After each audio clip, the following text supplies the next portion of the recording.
जय हिंद साथी, कैसे हैं? बहुत अच्छे होंगे आप सभी लोग। तो देखिए, ये एएलपी टेक्नीशियन का 14वां सेट लेकर के हम आए हैं आपके सामने। आप सभी लोगों का अगर आशीर्वाद रहा तो इसी तरीके से लगातार सेवाएं दी जाएगी हमारे द्वारा, क्योंकि यहाँ हम सब 14 सेट तक पहुंच चुके हैं। अर्थात इससे पहले 13 तक लगातार हमने प्रश्न किए हैं।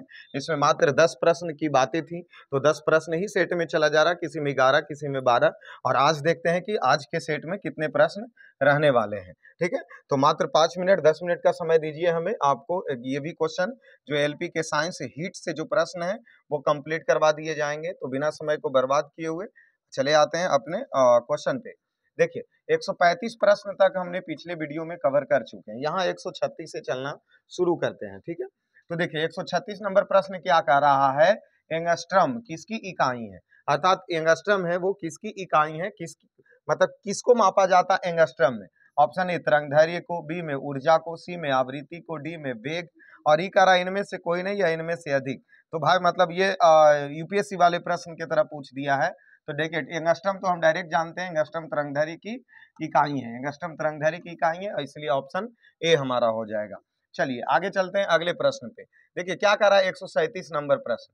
थर्मस फ्लास्क में लंबे समय तक, मतलब वो जो बोतल आता है ना मिल्टन वाला, उसकी बारे में बोला जा रहा। थर्मल फ्लास्क में लंबे समय तक तरल, बोले तो द्रव को गर्म, या मतलब जैसे उसमें ठंडा चाय को, सॉरी गर्म चाय को भी रखते तो कुछ देरी तक गर्म रहता, ठंडा पानी को भी रख देते तो ठंडा रहता। तो गर्म या ठंडा रहता क्योंकि उष्मा की कोई हानि अथवा प्राप्ति नहीं होती है। क्या कारण है, किसके वजह से वो मिल्टन वाले बोतल में जब गर्म चाय हम रख देते हैं तो लंबे समय तक चाय गर्म रहती है? क्यों? या उस मिल्टन के बोतल में अगर हम ठंडे पानी को रख देते हैं तो वह लंबे समय तक ठंडा रहता है? इसका कारण क्या है? तो ऑप्शन ए दिया है संचालन, बी यहां दिया गया, ठीक है, थोड़ा सा मिस किया। तो बी है संवहन एवं विकिरण, और सी कहता है ए और बी दोनों, अर्थात संचालन और संवहन एवं विकिरण दोनों होगा। और डी कहता है उपयुक्त में से कोई नहीं। तो डी के तो चांस नहीं बनेगा, इसलिए डी को काट दिए, उपयुक्त में से कोई नहीं, खत्म। अब बारी आती है कि संचालन या संवहन एवं विकिरण। तो हम ये तीनों चीज उसमें लागू होता है, संचालन भी, संवहन भी, विकिरण भी। इसीलिए इसका आंसर क्या हो जाएगा? सी हो जाएगा। ए और बी दोनों ऑप्शन हो जाएंगे, अर्थात संचालन भी, संवहन भी और विकिरण भी। ठीक है, तो इसका आंसर सी हो गया। चलिए आगे चलते हैं अगले प्रश्न पे। देखिए क्या दिया गया, पसीना शरीर को ठंडा करता है क्यों? जब गर्मी के दिन, जैसे अभी गर्मी का जो दिन चल रहा, वो पसीना हमारे शरीर को ठंडक देती है। क्यों देती है, इसका क्या कारण है? ऑप्शन ए का कहना है त्वचा पर पानी का जमाव ठंड हो रहा, मतलब जो त्वचा पर पानी का जमाव ठंडा हो रहा है, इसके वजह से हमारे शरीर को ठंडक महसूस होती है। बी का कहना है वाष्पीकरण के लिए अव्यक्त ताप की आवश्यकता होती है। ठीक है, और सी का कहना है पानी में एक उच्च विशिष्ट गर्मी होती है। तो भाई तो और गर्मी देना चाहिए ना, ठंडा तो देना नहीं चाहिए। सी तो ऐसे ही गलत है।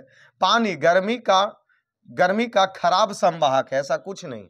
पानी गर्मी के खराब संवाहक है, अच्छा संवाहक है, ये बात निर्भर नहीं करती। अब दो चीज रहा कि त्वचा पर पानी का जमाव ठंडा हो रहा, ये भी गलत चीज है। अभी ठंडा हो रहा, मतलब गर्मी है तभी ठंडा हो रहा, और ठंडा में गर्मी होगा, जो होगा ये बात खत्म है। वास्तविक चीज इसका आंसर मतलब सही देखें मायने में तो बी होगा, क्योंकि वाष्पीकरण के समय अव्यक्त ताप की आवश्यकता होती है। ठीक है ना, और जिसके वजह से हमें ठंडक महसूस होता है।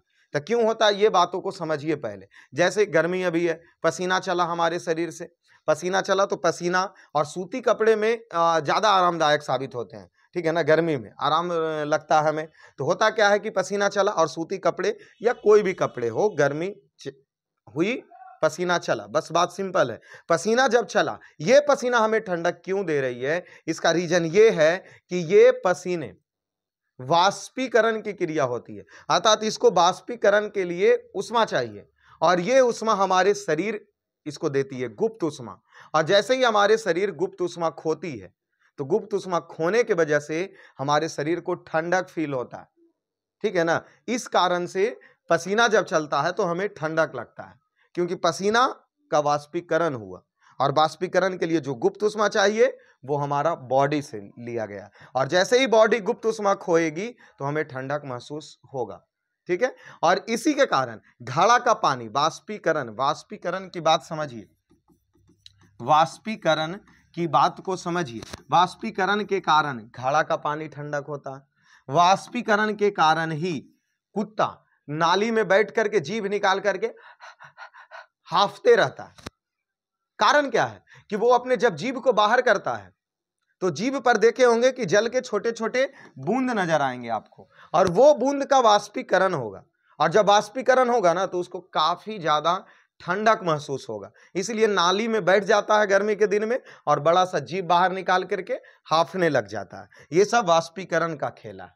ठीक है, तो चलिए, आई होप आप सब लोग ये भी प्रश्न बहुत अच्छे से समझे होंगे। इसका आंसर क्या, वाष्पीकरण के लिए अव्यक्त ताप की आवश्यकता होती है, जिसके कारण हमारे शरीर को ठंडक महसूस होता है।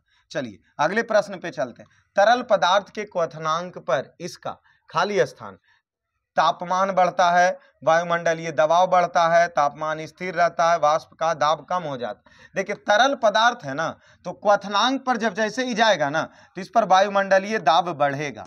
ऑप्शन बी इसका सही आंसर होंगे, वायुमंडलीय दाब बढ़ जाती है। चलिए अभी आते हैं 140 नंबर प्रश्न। ऊष्मा के प्रवाह की दिशा खाली स्थान पर निर्भर करती है। जब भी कोई ऊष्मा का प्रवाह होता है तो उसकी दिशा किस पर निर्भर करती है, उसके घनत्व पर, उसके ऊर्जा पर, या उसके द्रव्यमान पर, या उसके तापमान पर। तो देखिए इसका सही आंसर हो जाएगा कि ऊष्मा के प्रवाह, जब कोई ऊष्मा की प्रवाह होती है तो उसकी दिशा निर्भर करेगी तापमान पर। किस पे, तापमान पर, इसीलिए 140 का आंसर डी हो जाएगा। ठीक है, चलिए आगे चलते हैं। 141 नंबर प्रश्न क्या कह रहा, थर्म एक इकाई है किसकी, थर्म एक इकाई है किसकी, शक्ति की है, गर्मी की है, रोशनी की है, या दूरी की है। क्या प्रश्न पूछा जा रहा, 141 नंबर प्रश्न पूछा जा रहा, थर्म की इकाई क्या होती है, पावर, हीट, लाइट, या डिस्टेंस क्या होता है। थर्म अर्थात किसकी इकाई होती है, थर्म किसकी इकाई होती है, जो प्रश्न पूछा जा रहा। देखिए तो थर्म से ना, थर्म से हम सब हीट मापते हैं। क्या मापते हैं, हीट, और इसीलिए ये गर्मी हीट हो जाएगा, थर्म इकाई होगा किसका, हीट का होगा। 141 का बी नंबर सही आंसर। चलिए अभी 142 पे चलते हैं। क्या दिया, निम्न में से कौन अधिक जलने का कारण बनता है। मतलब देखिए इसमें ऑप्शन जो दिया ये पूछ रहा कि हमारे शरीर या कोई भी चीज हो उसमें अत्यधिक जलन कब होगी। ऑप्शन ए का कहना है कि जब उबलता पानी में छुइए तब ज्यादा जलेगा। बी का कहना है गर्म पानी को छुइए तब ज्यादा हाथ जलेगा। सी का कहना है आप भाप के ऊपर हाथ रखिए तब ज्यादा जलेगा। और डी का कहना है इनमें से कोई नहीं। तो डी तो ऐसे ही गलत है। इसका आंसर क्या हो जाएगा, सी नंबर। क्यों, क्योंकि भाप के कारण हमारी शरीर को अत्यधिक जलन महसूस होती है। क्यों, क्योंकि भाप में एक गुप्त ऊष्मा पाई जाती है भी, ठीक है, और वो हमारे शरीर के अंदर तक भी प्रवेश कर जाता है। जैसे देखते होता क्या है कि एक है कि पानी, जैसे गर्म पानी उसको छुइए और निकाल लीजिए, वो तो एक अलग चीज हो गया, जलेगा ही वहां पर। लेकिन एक तसला में जब पानी खौल रहा था और ढक्कन हटाइए, हाथ डायरेक्ट रखिए, तो वो वाला अंदर तक जलन पहुंचा देता है, ठीक है ना। तो भाप से हमारा जो अधिक जलन महसूस होती है, ऑप्शन सी इसका सही आंसर होगा। चलिए अभी बढ़ते हैं 143 नंबर प्रश्न। क्या करा, विद्युत ऊर्जा में ताप ऊर्जा का रूपांतरण उपयोग करके प्राप्त किया जाता है। मतलब कहा जा रहा किसके द्वारा, विद्युत ऊर्जा को, किसको जी, विद्युत ऊर्जा को अर्थात करंट को ताप ऊर्जा में, हीट में रूपांतरण किया जाता है। किसके द्वारा, एमीटर के द्वारा, वोल्ट मीटर के द्वारा, हाइड्रोमीटर के द्वारा, या थर्मोकपल के द्वारा। किसके द्वारा की जाती है, जल्दी से कमेंट कीजिए तो क्या होगा, इसका आंसर क्या होगा। विद्युत ऊर्जा को ताप ऊर्जा में अगर बदलना है तो वह थर्मोकपल के द्वारा होगा। किसके द्वारा होगा, थर्मोकपल के द्वारा होगा, इसलिए इसका आंसर डी हो जाएगा। चलिए अभी चलते 144 नंबर प्रश्न। देखिए क्या किया जा रहा, सामान्य तापमान पर, सामान्य टेम्परेचर क्या है, समान है, एक पंचर के कारण कार की पहिए की ट्यूब के अंदर से संपीड़ित हवा अचानक बाहर आने लगती है, फिर ट्यूब के अंदर की हवा पर क्या प्रभाव पड़ेगा, जो पूछा जा रहा है। देखिए हो रहा क्या, गर्मी का दिन है, कार चल रही थी, पंचर हो गया, अंदर वाला हवा बाहर आने लगा, ठीक है। अब उसी समय की परिस्थिति में पूछा जा रहा है कि उसके जो अंदर की स्थिति होगी वो क्या होगी, ट्यूब के अंदर हवा जो होगा उस पर क्या असर पड़ेगा, वो पूछा जा रहा प्रश्न। और ऑप्शन ए का कहना है कि जो उसके अंदर का हवा गर्म होने लगती है। बी का कहना है, बी के भी क्या कहना है, गर्म होने लगती है, ठीक है। और सी का कहना है एक ही तापमान पर रहता है, मतलब इसके अंदर की हवा का भी तापमान वही रहेगा। डी का कहना है हवा में मौजूद जल वाष्प की मात्रा के आधार पर गर्मियां ठंड हो जाती है। ये डी गलत है, ये तापमान भी वही नहीं रहेगा, बस गर्म होने लगेगा, ये बात समझ लीजिए। और ए और बी दोनों ऑप्शन एक ही है, ठीक है ना। जब ट्यूब के जब जैसे ही वो हवा प्रेशर से बाहर फेंकने लगेगा तो उसके अंदर की हवा भी गर्म होने लगेगी। क्या होने लगेगी? गर्म होने लगेगी, इसलिए इसका आंसर गर्म होने लगेगी रहेगा, ठीक है। ऑप्शन 2 को क्लिक हो गया था। चलिए अब आते हैं 145 नंबर प्रश्न। पूछा जा रहा एक तरल शुरू में सिकुड़ता है, मतलब कोई भी पानी है, तरल है, वो जो शुरू में सिकुड़ता है, जब 4 डिग्री सेंटीग्रेड तक ठंडा हो जाता है, लेकिन लोग 0 डिग्री सेंटीग्रेड ठंडा होने पर यह फैल जाता है। तरल है, मतलब कौन सा तरल है सर, कौन सा तरल है जो 4 डिग्री सेंटीग्रेड तक ठंडा हो जाएगा, लेकिन लोग 0 डिग्री सेंटीग्रेड पर ठंडा होकर के वह फैलने लगेगा।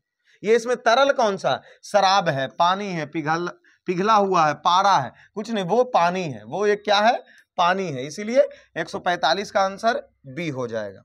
चलिए आगे चलते हैं। 146, देखिए 145 तक ही, 145 तक 10 प्रश्न हमारा कंप्लीट हो गया, लेकिन जिस तरीके से आप सभी लोग मतलब सपोर्ट कर रहे हैं एक छोटे भाई दोस्त को, तो इसीलिए इसमें हमने सोचा कि प्रश्न को धीरे धीरे बढ़ाया जाए, और इसमें हमने 5 प्रश्न और ऐड किए हैं, अर्थात इसको 15 प्रश्न कर दिया गया, ठीक है।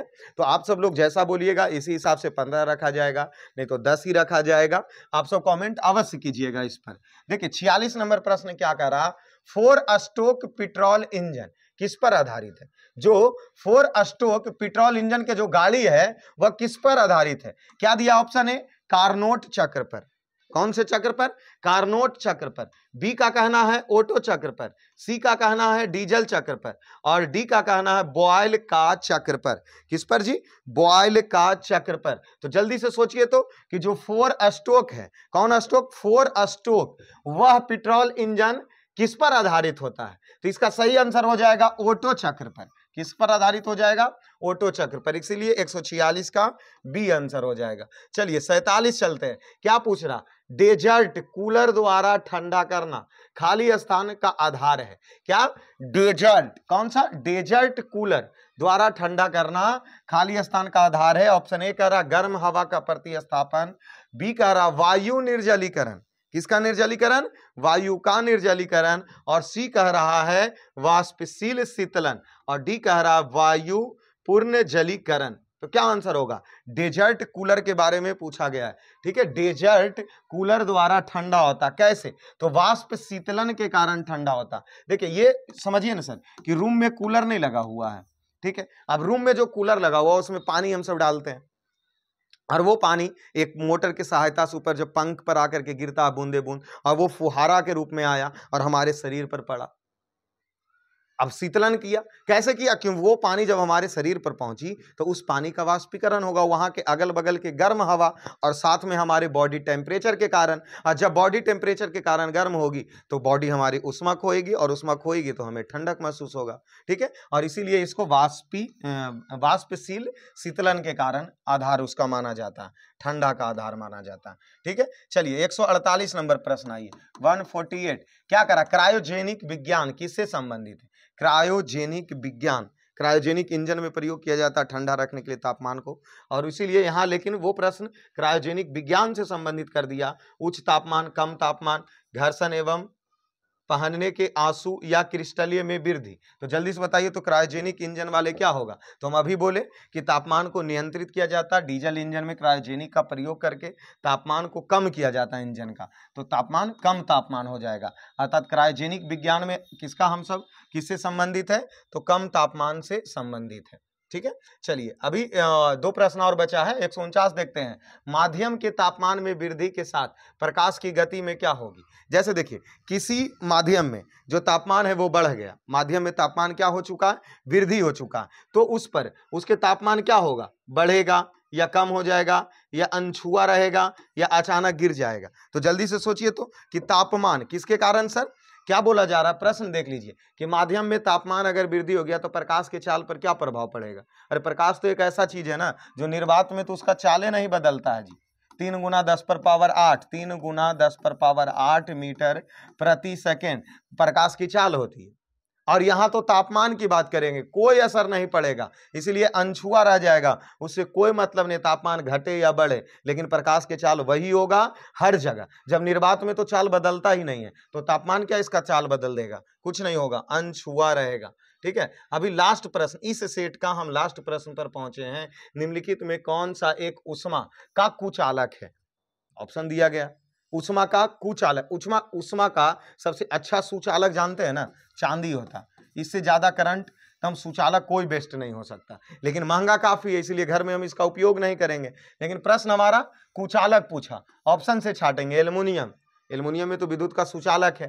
कांच दिया सी में, बी में दिया कॉपर, कॉपर तांबा, तांबा के तार का उपयोग घर में हम सब करवे करते हैं। और डी में दिया चांदी, तो चांदी विद्युत का अच्छा ही सुचालक है। तो बचा कौन? कांच ही ना। तो कांच है जो उष्मा का कुचालक है। देखिए विद्युत, यहाँ उष्मा दिया हुआ था, हम विद्युत के बारे में एग्जाम्पल बताएं तो जो कंडीशन विद्युत का वही उष्मा का भी होगा। ठीक है, तो कांच है जो उष्मा का कुचालक होते हैं, इसीलिए इसका आंसर क्या हो गया? सी हो गया। तो देखिए ये हम 14 सेट कंप्लीट किए। आप सब लोग का जिस तरीके से आशीर्वाद हमारे ऊपर बना हुआ है, अगर इसी प्रकार बना हुआ रहा तो जल्द ही आरपीएफ, बिहार पुलिस, बीएसएससी, इन सभी का भी सेट के बारे में सोचा जाएगा। और अभी यहाँ साइंस के हम स्पेशल एएलपी के उद्देश्य से ये बैच ली जा रही है। ठीक है, तो बैच में बने रहने के लिए आप सभी लोगों को हमारा धन्यवाद।